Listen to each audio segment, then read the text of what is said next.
சிவாய. ஓம் மல்லீஸ்வராய துணை. இன்னைக்கு மகா சிவராத்திரி. அட்டப்பாடியில் பிரதானமான ஒரு திருவிழாவாக்கும். எங்கள் பூர்வீகம் கோயம்புத்தூர் மாவட்டம் ஒத்தக்கால் மண்டபம். அங்கிருந்து 70 வருஷம் ஆச்சு. அட்டப்பாடி தாவளத்தில் குடியிருக்கிறோம். மல்லீஸ்வரன் கோயிலில் அப்ப தொட்டு விசேஷம் இருக்குது. ஒரு அதிசயம் உங்களுக்கெல்லாம் சொல்லுகிறேன். ஒட்டிக்கல் ஊர் மூப்பனுக்கு ஒரு குழந்தை பிறக்குது. பார்வதி அவதாரம் எடுத்து மல்லியாக பிறந்திருக்கிறது. மல்லி பருவம் அடைந்த உடனே ஊர் மூப்பமார் வீட்டில் பரமசிவன் வேடத்தில் வந்து பொண்ணு கேட்டு அந்த ஊருக்குள்ளே வச்சு கல்யாணம் பண்ணி மூப்பம் கொடுக்குறான். அப்போ அது வந்து குடியிருக்கிறது வந்து செம்மண்ணூர் மல்லீஸ்வரன் கோயிலில். அதனால தான் இங்கே மல்லீஸ்வரன்னு பேர். சிவனும் மல்லியும், அதனால தான் மல்லீஸ்வரன்னு பேர். பார்வதி தேவி. நாங்கள் வந்த காலம் தொட்டு மல்லீஸ்வரன் விளக்கு நாங்கள் பார்ப்போம். அந்த காலத்தில் ஆற்றுக்கு அந்த பக்கம் செம்மண்ணூர் ஆற்றுக்கு அந்த பக்கம் தான் மல்லீஸ்வரன் இருந்தது. அங்கேருந்து ஆற்றுக்குள்ளே கடந்து போக முடியாமல் அவங்க வந்து முன்னாடி ஆற்றுலேருந்து வந்து ரோட்டுக்கு இந்த பக்கம் ஒரு கோயில் கட்டி இருக்கிறாங்க. மலைபாய் மகளாகி மல்லி பிறந்தது அட்டப்பாடியில் வந்து சிவனும் இங்கேருந்து மல்லியை கட்டுறதுக்கு வேண்டி இங்கே வந்ததுனால மல்லீஸ்வரன் கோயில் அப்படின்னு பேர் வந்திருக்குது. அப்புறம் அந்த ஊரில் மேலே விளக்கு வைக்க போகிற பக்கமெல்லாம் அந்த காலத்தில் ஆட்டுக்கல், அம்மிக்கல், உரல், ராய்க்கல் இதெல்லாம் அங்கே இருக்குது. எல்லாம் குந்தி தேவி பாண்டவரோட வந்து எல்லாம் இருந்திருக்கிறாங்க. இங்கே பாக்குளத்தில் வந்து அம்பு, வில்லு, அர்ஜுனண்டை இது எல்லாம் சண்டைக்கு வந்தாப்படி எல்லாம் நிறைய சிலை இருக்குது. உப்பும் இருக்குது. இங்கேருந்து அது ஒரு எஜமாண்ட இடத்துல இருந்தது. இப்போ அங்கேருந்து கொண்டு போய் எல்லாம் அகழி ஃபாரஸ்ட்டில் கொண்டே விட்டுருக்குறாங்க. நாங்கள் வந்த காலத்தில் எல்லாம் குடிசைகளாக அங்கங்கே இருக்கும். அங்கே எங்களை பார்த்தா அவங்கெல்லாம் ஓடி ஒளிஞ்சிருவாங்க. வெள்ளை உசுறு வருதுன்னு சொல்லி.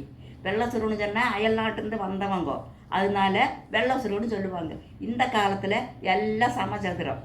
எல்லா வீடுகள்லாம் நல்ல கம்பீரமாக கவர்மெண்ட் கட்டி கொடுத்துருக்குது. எல்லாம் நல்லா சமமாக இருக்கிறோம். மல்லீஸ்வரன் தீபம் இன்றைக்கி தெரிஞ்சுது. எல்லாம் பள்ளையம் போட்டு அவரை கொள்ளு இதெல்லாம் போட்டு பள்ளையம் போட்டு தீபம் பார்த்த உடனே அதுக்கு பூசை பண்ணி தேங்காய் பழம் உடச்சி வச்சு கற்பூரம் பருத்தி சாமி கும்பிட்டு போட்டு எல்லாரும் பள்ளையம் சாப்பிட்றோம்.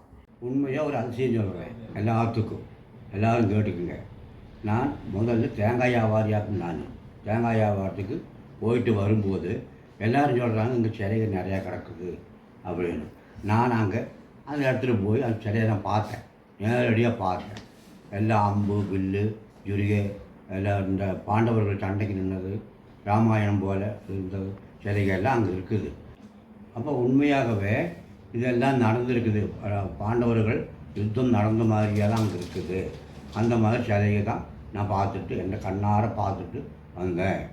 அப்போ அதனால் இப்போ அந்த சிலைகளை கொஞ்ச நாளாக அவங்க இல்லை, அங்கேருந்து எடுத்து மாற்றி அகலை டிவியில் ஒண்டி வச்சுருக்கிறாங்க. சிவராத்திரி அன்னைக்கு மலையில் தீபம் தெரியும். அந்த தீபம் வந்து பண்டு காலத்தில் கோழிக்கோடு ராஜாவு வீட்டிலிருந்து தான் திரி கொடுத்து விடுவாங்க. அந்த திரி தான் மலையில் கொண்டு போய் வச்சு எண்ணெய் ஊற்றி விளக்கு பார்ப்போம் நாங்கள்லாம். இப்போ என்னாச்சுன்னா அது கோயில்லையே திரி சுற்றி கொண்டு போய் அங்கே மலையில் வைக்கிறாங்க. அந்த மேட்டில் ஆற்றுக்கு அந்த பக்கம் பெரிய ஒரு குடிசாட்டை கட்டி அங்கே போகிறவங்க இந்த இருளரு முடுகர் அவங்க அங்கே தான் விரதம் இருந்து அங்கேருந்து பெரிய அண்டைன்னு சொன்னால் உங்களுக்கு தெரியாது. மூங்கல் பெரிய நல்ல வண்ணமாக அதை ஒரு 4 கனவு 5 கனவு வெட்டி அதில் அங்கேருந்து கூட்டிகிட்டு வருவாங்க. அதில் பால், எண்ணெய் இதெல்லாம் ஊற்றுவோம். அவங்கள அந்த பூசாரி மாதிரி அழைச்சிட்டு வரையில நல்ல வாத்தியத்தோட நல்ல கொடையெல்லாம் பூச்சி விடி நல்லா வாத்தியத்தோடு கொண்டு வருவாங்க.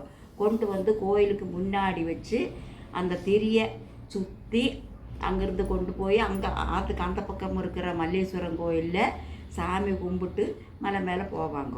அப்படியே மலை மேலே போய் பாதி தடத்தில் வச்சு கொஞ்சம் பேர் நின்றுக்குவாங்க. பின்ன பாக்கி இருக்கிறவங்க மேலே போய் சிவராத்திரி அன்னைக்கு நைட்டு 6:30 மணிக்கு அங்கே தீபம் தெரியும். அதுதான் மல்லீஸ்வரன் கோயிலுக்கு மல்லீஸ்வரம் முடியில் தீபம் தெரியறது. அப்போ அந்த காலத்திலேயே இங்கே தாவளம் பெராங்கோயில் இருக்குது.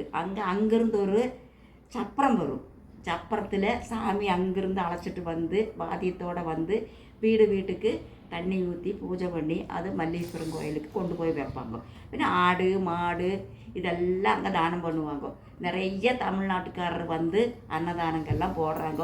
கோயில் நல்ல பிரதானமாக இருக்குது. அந்த காலத்து கோயிலாட்டம் இல்லை, இந்த காலம் நல்ல கம்பீரமாக நடத்துகிறாங்க.